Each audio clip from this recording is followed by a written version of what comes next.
In May, the Electoral Commission found very serious electoral offences against Leave.eu, which was a subsidiary organisation in the vote. But then, most importantly, in July, against Vote Leave, the main campaign.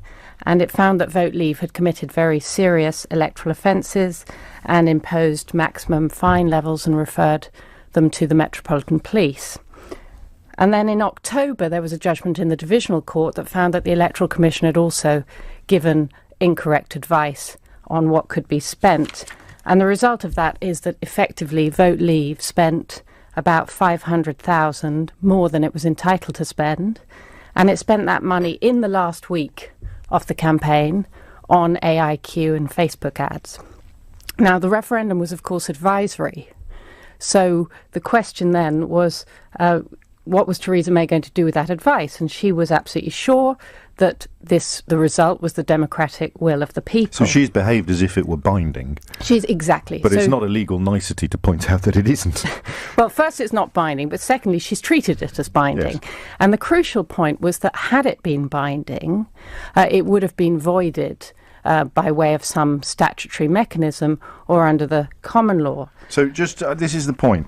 Forgive me for being a bit slow on the uptake. If the referendum, and many Leave voters in particular still believe it was binding, if the referendum had been legally binding, then the findings of the Electoral Commission would have rendered it invalid.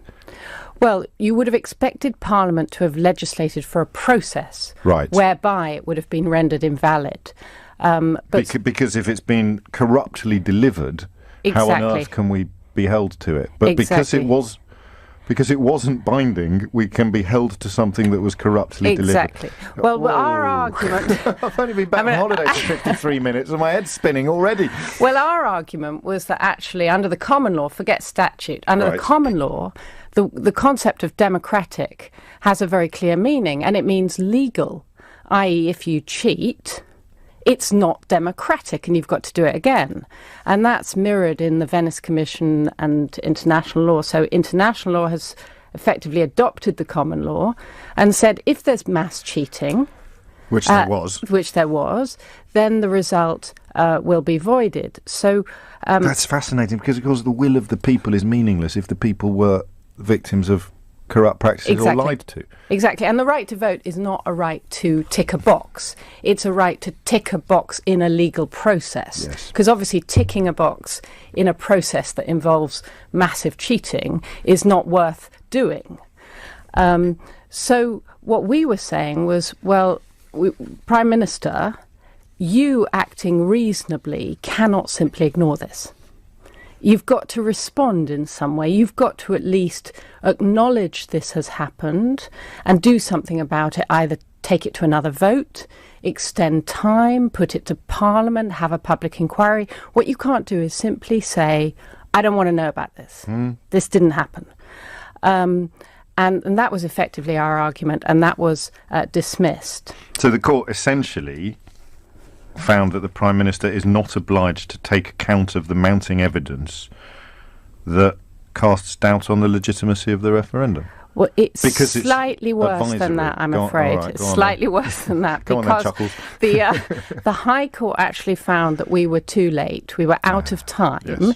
So the High Court said we should have brought the claim within 3 months of the expenses having been lodged at the Electoral Commission, which would have been December 2016, or 3 months off her notification. But of course, at that point, nobody knew about any of this. So we were in a kind of... It was only in July that that 675 grand that suddenly popped up in the fashion student's bank account was discovered. Well, there were rumours around, but certainly when she notified, the Electoral Commission had in fact closed its investigation, and a judicial review had to be brought against the Electoral Commission to get them to reopen it, which led to their result in July 2018. So we've actually been told we should have done something which was impossible, and in fact would have failed at that point because it was impossible. And we've also been told, well, Parliament's now in control, which we know this week is not true. in control of the thing the that Theresa May process. keeps postponing. Exactly. Yes. So Parliament's taken control of the process.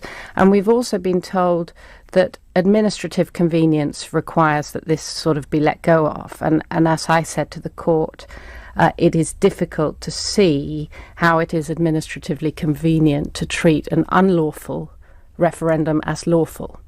But in any event, the final thing which the court kept asking about was, well, how can we prove it actually had an effect?